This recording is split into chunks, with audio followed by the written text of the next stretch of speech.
आराधना degree college आहुर की online classes में आपका स्वागत है। आज हम लोग बीए द्वितीय वर्ष की राजस्थान का भूगोल जो पुस्तक है, प्रश्न पत्र है, उसमें राजस्थान की जनसंख्या का वितरण और घनत्व पढ़ेंगे। घनत्व और वितरण को कौन कौन से कारक प्रभावित करते हैं, कौन कौन से कारक जो होते हैं वो घनत्व को मुख्य रूप से प्रभावित करते हैं। राजस्थान की जलवायु, राजस्थान का धरातल किस प्रकार से जनसंख्या के वितरण को प्रभावित करता है, घनत्व को प्रभावित करता है। आज अपना मूल टॉपिक ये है। आपके सामने मैंने पहले से ही कुछ चीजें बनाई हैं क्योंकि समय का अभाव रहता है ऑनलाइन क्लासेस में। आप लोग देखेंगे राजस्थान का मानचित्र मैंने जो बनाया है छोटा सा, जिसमें ये सारी चीजें प्रतीत होती है कि राजस्थान का धरातल किस प्रकार का है, राजस्थान का भौतिक स्ट्रक्चर किस प्रकार का है। उसके अलावा कुछ 4 पॉइंट मैंने बना दिए हैं कि राजस्थान की जलवायु, राजस्थान की जनसंख्या का वितरण एवं घनत्व को प्रभावित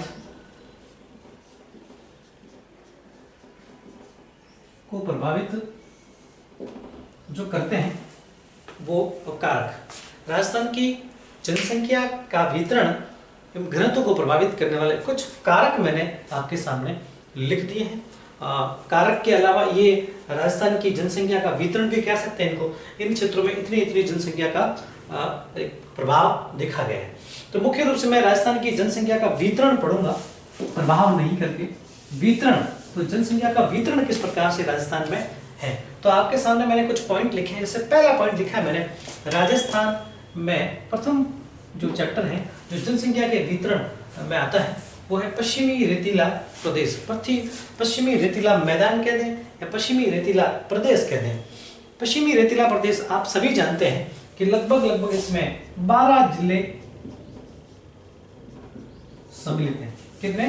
12 जिले सम्मिलित हैं। ये 12 जिले लगभग 70%, कुछ जिले तो पूर्णतः रेगिस्तानी क्षेत्र में आए हुए हैं मरुस्थल में, जैसे कि जैसलमेर, बाड़मेर, बीकानेर, ये लगभग पूर्ण रूप से रेगिस्तानी क्षेत्र है। जोधपुर का 70%, जालोर, पाली, झुंझुनू, सीकर, नागौर, गंगानगर, हनुमानगढ़ के जिले भी इसमें सम्मिलित किए जाते हैं। जिसका जो प्रदेश है वो रेतीला है। रेतीला मतलब, रेतीले का मतलब क्या होता है? रेतीला प्रदेश, रेतीले प्रदेश से कुछ चीजें बनती हैं।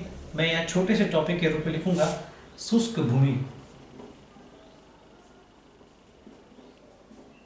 पहला पॉइंट है शुष्क भूमि। उसके अलावा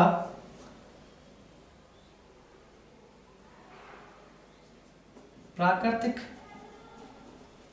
वनस्पति न के बराबर।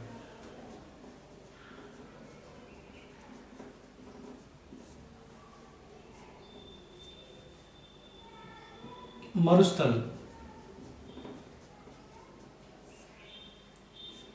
वर्षा 0 से 20 सेमी,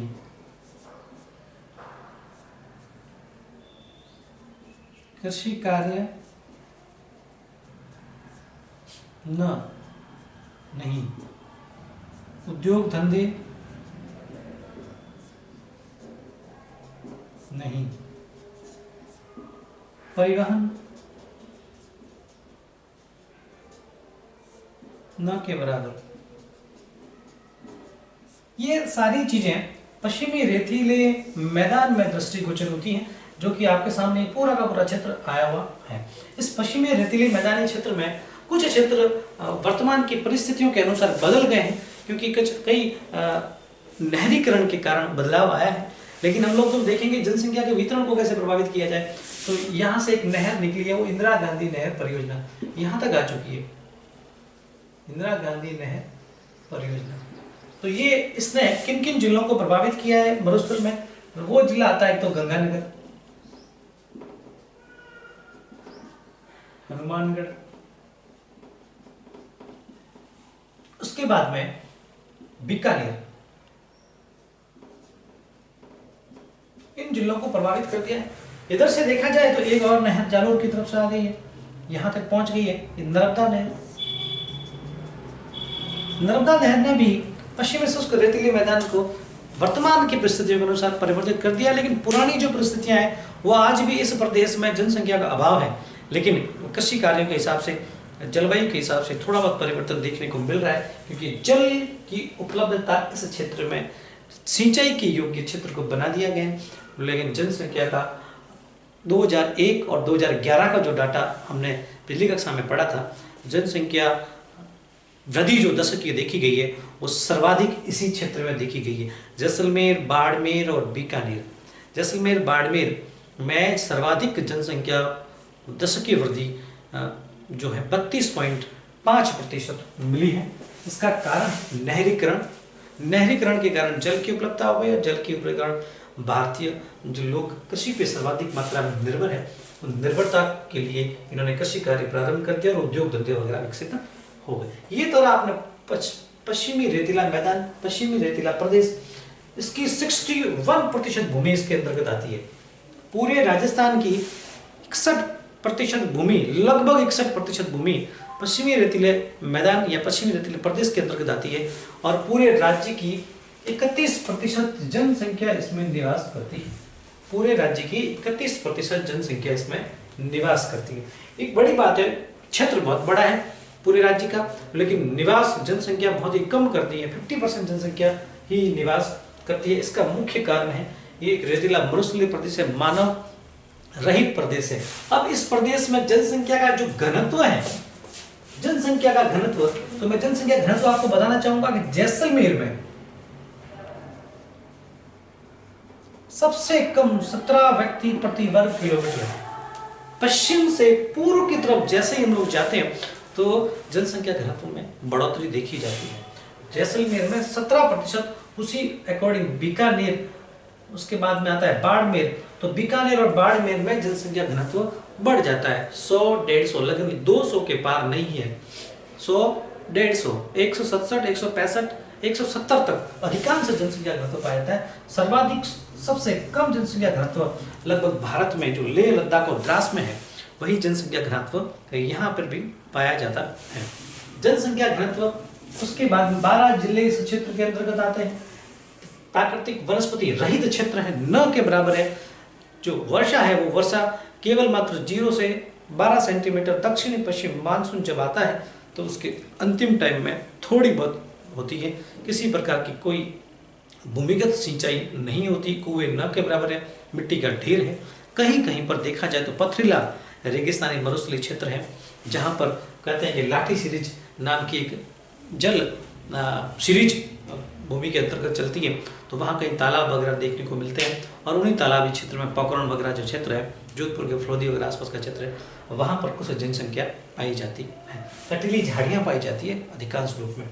इसके अलावा दूसरे नंबर पर जो जनसंख्या की दृष्टि से प्रदेश है, जनसंख्या का वितरण है, उसमें अरावली, मध्य अरावली, मध्य दक्षिण का अरावली प्रदेश।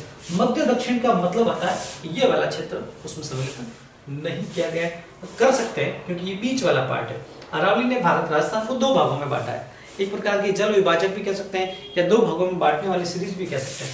ये पूरा जो क्षेत्र है वो अरावली पर्वत श्रृंखला के अंदर है। आपको बता दूं, अरावली पर्वत श्रृंखला जो है वो गुजरात के खेड़ ब्रह्मा पालमपुर के पास में क्षेत्र है, वहां से लगाकर दिल्ली रेंज तक फैली हुई पूरे राजस्थान को पार करती है। और राजस्थान के लिए पर्वत श्रृंखला बहुत ही पुरानी है। इस पर्वत श्रृंखला में देखा जाए तो यहाँ पर जो क्षेत्र आता है उदयपुर,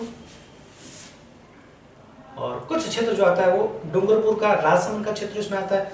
उसके बाद में सिरोही का आबू क्षेत्र, उदयपुर,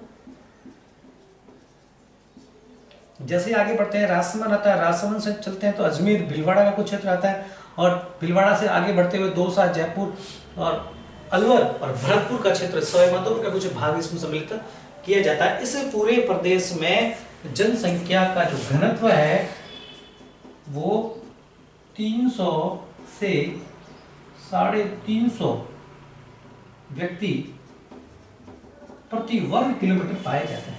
कारण इसका क्या है? क्योंकि खनिज क्षेत्र, पहली बात, खनिज इस क्षेत्र में पाए जाते हैं। खनिज होने से क्या होगा? उद्योग बढ़ते हैं। उसके अलावा वर्षा लगभग 50 से 100 सेंटीमीटर पाई जाती है, और ये जो क्षेत्र है वो थोड़ा सा समृद्धशील है क्योंकि छोटी मोटी कुछ नदी धाराएं वगैरह भी यहाँ से बहती है, जल की उपलब्धता है, पीने योग्य पानी की उपलब्धता है, उद्योग धंधे भी कुछ कुछ विकसित हो चुके हैं इस क्षेत्र में। इस कारण से जनसंख्या का घनत्व है और पहाड़ी क्षेत्र है तो लोग एक ही स्थान पर रहना पसंद करते हैं।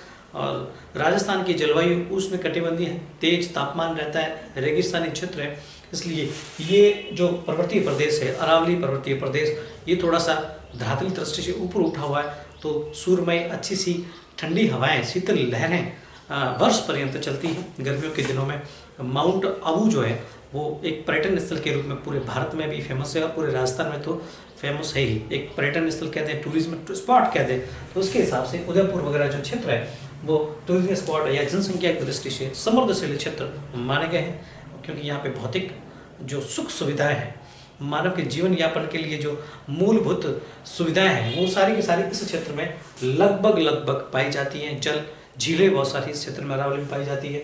उदयपुर जिले में बहुत सारी झीलें हैं जो जल की उपलब्धता करवाती है, पीने योग्य पानी की उपलब्धता करवाती है। सीढ़ीनुमा खेती भी इस क्षेत्र में आदिवासी जनसंख्या द्वारा की जाती है, सब्जियां वगैरह उगाई जाती है। तो खाने पीने की जो चीजें हैं वो उस चीज क्षेत्र में मध्य दक्षिण का अरावली प्रदेश में मिल जाती है। इसके अलावा फिर अपन आगे बढ़ते हैं नंबर 3 पे, तो दक्षिण पूर्वी पठारी प्रदेश। दक्षिणी पूर्वी पठारी प्रदेश कह रहे हैं तो ये वाला क्षेत्र है, दक्षिणी पूर्वी पठारी क्षेत्र में भी देखते रहेंगे हम लोग। दक्षिणी पूर्वी पठारी क्षेत्र, हाड़ौती का पठार भी नाम कहते हैं इसको, क्या बोलते हैं? हाड़ौती का पठार, हाड़ौती का पठार। ये जो क्षेत्र है जनसंख्या की दृष्टि से देखा जाए तो काली मिट्टी पाई जाती है,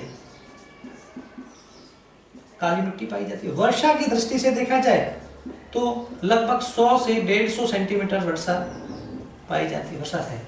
और तापमान की दृष्टि से देखा जाए तो तापमान यहाँ लगभग 20 से 30 सेंटीमीटर, और नमी वाला क्षेत्र, आर्द्रता है, ठंडा प्रदेश है। वर्षा सर्वाधिक राजस्थान में इसी क्षेत्र में पाई जाती है, कई बार 150 की जगह 300 तक भी हो जाती है। झालावाड़, कोटा, डूंगरपुर, बांसवाड़ा, धौलपुर, और इधर से ही नदी निकलती है, चंबल क्षेत्र।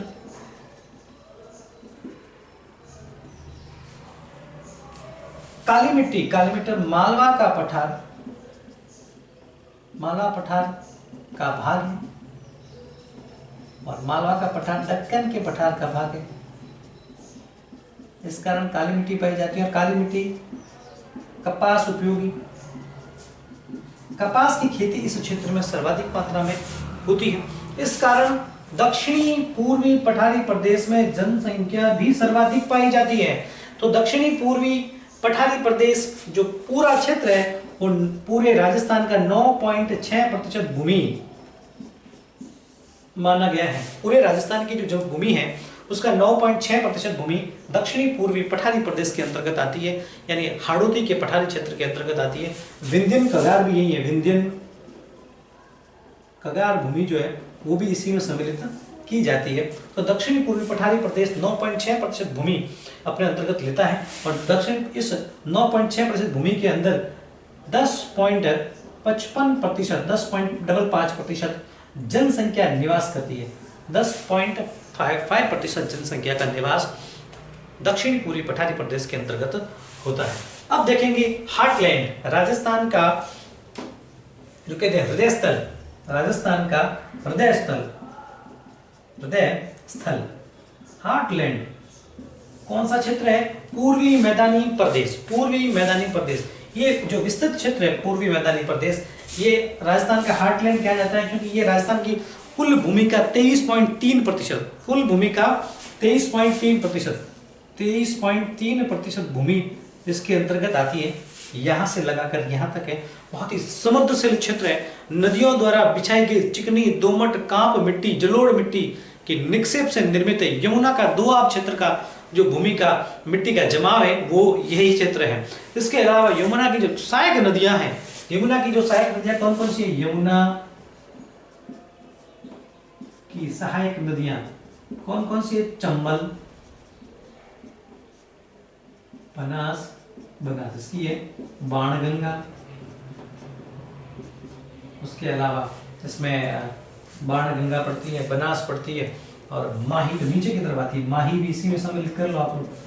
ये जो इसमें है, ये जो नदियां हैं वो इस क्षेत्र के अंतर्गत इनका मैदान है। नदियों द्वारा लाई गई मिट्टी जलोढ़, नवीन और प्राचीन यानी बांगड़ और खादक, दोनों नदियों, दोनों मिट्टी इस प्रकार पाई जाती है, नवीन और प्राचीन। बाढ़ द्वारा लाई गई और बाढ़ द्वारा अभी जो लाई जा रही है वो दोनों। हार्टलैंड है राजस्थान का। इस क्षेत्र में राजस्थान की जो जनसंख्या है वो 40% पाई जाती है। पूरे राजस्थान का 23.3% भूमि पूर्वी मैदान के अंतर्गत आती है और जनसंख्या की दृष्टि से 40% जनसंख्या पूर्वी मैदानी प्रदेश के अंतर्गत पाई जाती है। 40% जनसंख्या, तो जनसंख्या का जो वितरण है राजस्थान में वो प्रभावित करता है राजस्थान में धरातली दृष्टि को, राजस्थान की जनसंख्या को प्रभावित करते हैं। अब देखेंगे राजस्थान की जनसंख्या का जो वितरण है वो तो हमने बता दिया। पहला पॉइंट है पश्चिमी रेतीली प्रदेश में जो जनसंख्या है 61% भूमि पर 31% जनसंख्या पश्चिमी रेतीले मैदान में निवास करती है, 12 जिलों के अंतर्गत आती है। मध्य दक्षिण का अरावली प्रदेश घनत्व जो है 300 से 350 के मध्य पाया जाता है। सुरमई क्षेत्र है, खनिज वर्षा 50 से 60 में उद्योग धंधे भी स्थापित हो चुके हैं। इसके अलावा दक्षिणी पूर्वी पठारी प्रदेश 9.6% भूमि इसके अंतर्गत आती है और 10.55% जनसंख्या का निवास दक्षिण पूर्वी पठारी प्रदेश के अंतर्गत आता है। झालावाड़, कोटा, बूंदी, बारा ये क्षेत्र इसके अंतर्गत, कुछ धौलपुर का क्षेत्र भी इसमें सम्मिलित किया जाता है। इसके बाद में जो है राजस्थान का हार्टलैंड कहते हैं कि पूर्वी मैदानी प्रदेश। पूर्वी मैदानी प्रदेश जो है बनास नदी, बाणगंगा नदी, चंबल नदी एवं माही नदी का जो जलोढ़क मिट्टी है उसके निक्षेप से निर्मित यह क्षेत्र है।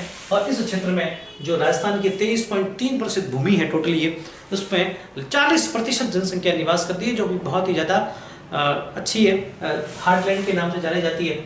इसलिए जलोढ़ मिट्टी इस क्षेत्र में ज़्यादा प्रभावित है। कृषि कार्य के लिए सर्वाधिक उपयुक्त क्षेत्र ये माना गया है।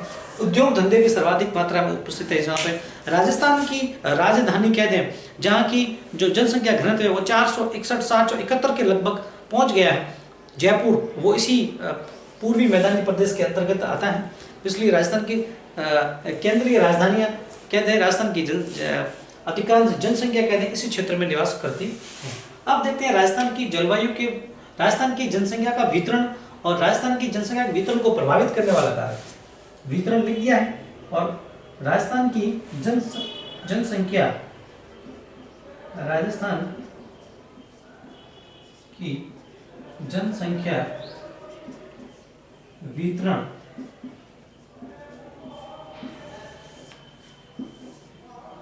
को प्रभावित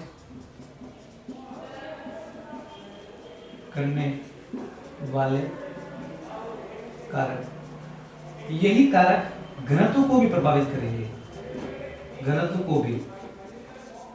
तो पहला कारक है राजस्थान के वितरण एवं जनसंख्या घनत्व को प्रभावित करने वाले कारक। जो पहला कारक उसमें है राजस्थान का उच्चावास।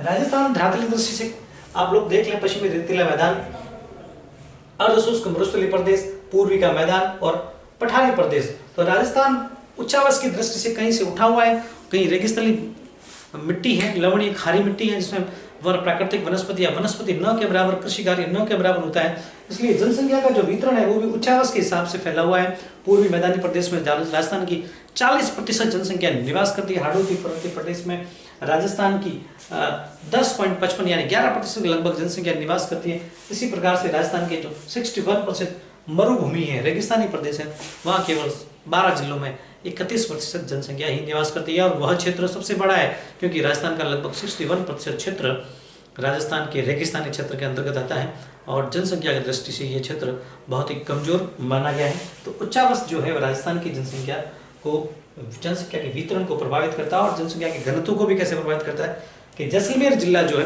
वो मरुभूमि क्षेत्र के अंतर्गत आता है और वहाँ का जो जनसंख्या घनत्व है वो 17 व्यक्ति प्रति वर्ग किलोमीटर निवास करते हैं। और एक क्षेत्र है राजस्थान के पूर्वी मैदानी क्षेत्र में जो कि जनसंख्या की दृष्टि से समृद्धशील क्षेत्र है, जिसमें राजस्थान में जयपुर में जनसंख्या घनत्व मैदानी प्रदेश के अंतर्गत आने के कारण 471 व्यक्ति प्रति वर्ग किलोमीटर माने गए हैं। तो ये उच्चावास जो है वो जनसंख्या के घनत्व को प्रभावित करते हैं। नंबर 2 पर लेते हैं अपन जलवायु।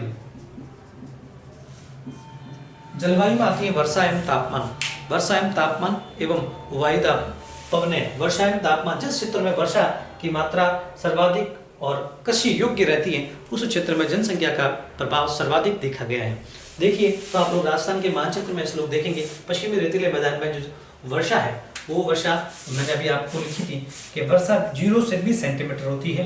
कृषि कार्य न के बराबर होता है और परिवहन और उद्योग धंधे भी न के बराबर है। जलवायु जो प्रभावित करती है क्योंकि रेगिस्तानी क्षेत्र है, मानव की बसावट बिल्कुल ही नहीं है, ग्रामीण अधिवास या नगरीय जनसंख्या बिल्कुल ही निवास नहीं करती है, केवल जिला मुख्यालय पे कुछ लोग निवास करते हैं, उसके अलावा जनसंख्या का अभाव पाया जाता है। इस कारण क्या है कि जलवायु के कारण यहाँ की जो 17 व्यक्ति प्रति वर्ग किलोमीटर निवास है, क्योंकि क्षेत्र बहुत बड़ा है और जनसंख्या का अभाव पाया गया है। इसके अलावा जो पूर्वी मैदानी प्रदेश है, पठारी प्रदेश है और अरावली प्रदेश है, वहाँ जनसंख्या जलवायु के अकॉर्डिंग निवास करती है। जिस क्षेत्र में या पूर्वी ये पठारी प्रदेश जो है, अरावली प्रदेश है, वहाँ पर उच्चावस के कारण, उठे हुए अच्छे क्षेत्र के कारण हवाएं ठंडी चलती है, अच्छी जलवायु के कारण वहाँ जनसंख्या का निवास सर्वाधिक मात्रा में पाया जाता है। पूर्वी मैदानी क्षेत्र में अच्छी जलवायु है, वर्षा ऋतु लगभग 100 के 150 सेंटीमीटर के लगभग वर्षा करती है, इसलिए इस क्षेत्र में जलवायु की दृष्टि से जलवायु प्रभावित करती है घनत्व को। क्योंकि 17 व्यक्ति जैसलमेर तो 471 व्यक्ति जयपुर, ये एक रेशियो है देखने के। फिर उसके बाद में 3 नंबर पे आता है उद्योग धंधे। उद्योग धंधे राजस्थान के पश्चिमी ये अर्धशुष्क जो क्षेत्र है उसमें पाए जाते हैं। नागौर जो राजस्थान की खनिजों की दृष्टि से अजायब घर माना जाता है, जैसे भारत में झारखंड राज्य को माना गया है, उसी तरह से राजस्थान में नागौर जिले में सर्वाधिक मात्रा में खनिज पाए गए हैं। और नागौर जिले के आसपास का जो क्षेत्र है उस क्षेत्र में उद्योग धंधे सर्वाधिक मात्रा में हुए। और उसके अलावा भी राजस्थान में जैसे कि उदयपुर, राजसमंद एवं भीलवाड़ा, अजमेर डिस्ट्रिक्ट में और कई पूर्वी जिलों में भी हुए हैं। पूर्वी जिलों में जैसे कि जयपुर राजधानी क्षेत्र है, अलवर, भरतपुर, धौलपुर एवं जालोर जिले में ग्रेनाइट जो है पत्थर है उसके ग्रेनाइट के उद्योग धंधे सर्वाधिक है। तो जनसंख्या का जो बढ़ावा है, जैसे पाली जिले में वस्त्र निर्माण सर्वाधिक है, कोटा में वस्त्र निर्माण सर्वाधिक है, भीलवाड़ा में वस्त्र निर्माण सर्वाधिक है। तो इनके कारण ये क्षेत्र जनसंख्या की दृष्टि से पनपे हैं, उद्योग धंधों ने इनको प्रभावित किया है। जनसंख्या यहाँ ज़्यादा बसावट करती है, निवास करने वाले लोगों की संख्या में बदलाव हुआ है, उद्योग धंधे प्रभावित करते हैं। तो जिन क्षेत्रों में उद्योग धंधे सर्वाधिक मात्रा में पनपे हैं वहाँ जनसंख्या वितरण भी परिवर्तित हुआ है। इसके अलावा चौथे नंबर पर आता है पर्यटन।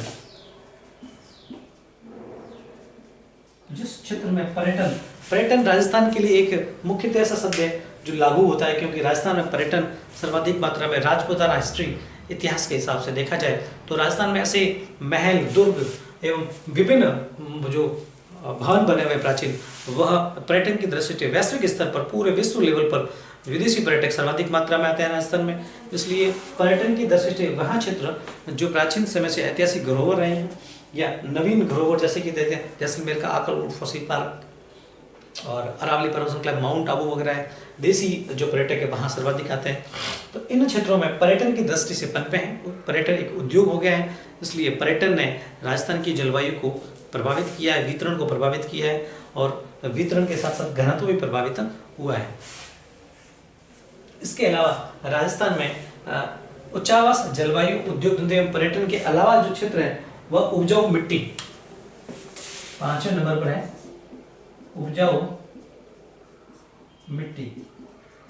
उपजाऊ मिट्टी ने भी राजस्थान की जलवायु, राजस्थान की जनसंख्या को प्रभावित किया है। राजस्थान की जनसंख्या उपजाऊ मिट्टी के कारण जैसे कि 23.3% भूमि पूर्वी मैदानी प्रदेश की है, लेकिन हार्टलैंड कहा जाता है क्योंकि कृषि योग्य जो उपजाऊ मिट्टी है, जलोढ़ मिट्टी है, चिकनी दोमट मिट्टी है, कांप मिट्टी है, नदियों द्वारा लाई गई मिट्टी है, वो इस क्षेत्र में सर्वाधिक मात्रा में पाई जाती है, इसलिए जनसंख्या भी इस क्षेत्र में सर्वाधिक है। दूसरे इसके अपोजिट देखा जाए, तुलना की जाए तो राजस्थान का पश्चिमी रेतीला मैदान जो है क्षारीय भूमि, अनुपजाऊ मिट्टी और अनुपजाऊ भूमि, उर्वरक क्षमता बिल्कुल खत्म है, वर्षा बहुत ही कम होती है। तो इस मिट्टी में जो उपजाऊपन नहीं है, इसलिए मिट्टी में उपजाऊपन नहीं होने के कारण जनसंख्या का भी अभाव है। 17 व्यक्ति प्रति वर्ग किलोमीटर पाए जाते हैं। और इधर देखा जाए तो 471, 400, 450 तक जनसंख्या वितरण या घनत्व पाया जाता है। तो उपजाऊ मिट्टी भी राजस्थान की जनसंख्या वितरण को प्रभावित करती है और घनत्व को भी प्रभावित करती है। इसके अलावा जल की उपलब्धता, जल की उपलब्धता, पीने योग्य पानी के लिए या कृषि सिंचाई के लिए पानी के लिए वर्षा पूर्व से पश्चिम की ओर बढ़ती है। राजस्थान में जैसे पूर्व से पश्चिम की ओर जाते हैं तो वर्षा में पूर्व से पश्चिम की ओर घटती है और पश्चिम से पूर्व की ओर बढ़ती है। तो देखा जाए तो ये राजस्थान का पश्चिमी भाग है। इस तरफ जैसे ही बढ़ेंगे अरावली को पार करते हुए, अरावली मीडिएटर आता है 0 से 20 सेंटीमीटर पश्चिमी रेतीला मैदान में और 20 से 40 सेंटीमीटर अर्ध शुष्क अरावली प्रदेश में, उसके 40 से लगाकर 60 सेंटीमीटर पूर्वी मैदानी प्रदेश 100 तक पाया जाता है। राणौती की जो पूर्वी दक्षिण पूर्वी पठारी प्रदेश है वहाँ 150-200 तक सेंटीमीटर तक वर्षा पाई जाती है। और जैसे ही पश्चिम से पूर्व की तरफ जाते हैं वर्षा में बढ़ोतरी देखी गई है और वर्षा में बढ़ोतरी के साथ में जनसंख्या वृद्धि में भी बढ़ोतरी पाई गई है। जैसे वर्षा सर्वाधिक होती है, जनसंख्या बढ़ोतरी भी सर्वाधिक मानी गई है। इसके अलावा उन क्षेत्रों में जनसंख्या का वितरण भी सर्वाधिक है। जैसे कि यहाँ नहरीकरण हुआ है, ये नहर है इंदिरा गांधी और ये नर्मदा। इन दोनों नहरी क्षेत्रों के आसपास के क्षेत्र में कृषि कार्य यानी भूमि में सिंचाई के लिए जल की उपलब्धता हो पाई, पीने योग्य पानी की उपलब्धता हो पाई। इस कारण से जनसंख्या अब उन क्षेत्रों में सर्वाधिक मात्रा में पाई जाने लगी है, क्योंकि कृषि एक राजस्थान में मुख्य कार्य है। राजस्थान की लगभग 80% जनसंख्या कृषि पर निर्भर है। आज भी प्राचीन समय जो की जाने वाली कृषि उसी तरीके से कृषि कार्य किया जाता है। तो 80% जनसंख्या कृषि पर निर्भर होने के कारण सिंचाई से इंदिरा गांधी नहर परियोजना और नर्मदा नहर परियोजना के साथ साथ में कृषि कार्य किया जाता है। तो जल की उपलब्धता पीने योग्य होगी और कृषि कार्य के लिए होगी। इसके अलावा पूर्वी मैदानी प्रदेशों में वर्ष पर्यंत कुछ नदियां बहती है, माही है, बनास है और चंबल है। तो इस क्षेत्र में 40% राजस्थान की जनसंख्या निवास करती है, क्योंकि प्राचीन समय से नदियों द्वारा जल पीने योग्य उपलब्ध करवाया जाता है और कृषि कार्य के लिए उपलब्ध करवाया जाता है और वर्षा भी उचित रूप से इस क्षेत्र में उपलब्ध हो जाती है। और जल की उपलब्धता ने इस क्षेत्र में जनसंख्या के वितरण को प्रभावित किया है। इसके साथ ही आज की जो राजस्थान की जनसंख्या का वितरण अपनी क्लास थी वो यहीं समाप्त होती है। इसका आप लोग एक स्क्रीनशॉट ले लें ताकि आपको जो नोट्स बना रहे हो आप उसमें काम आएंगे।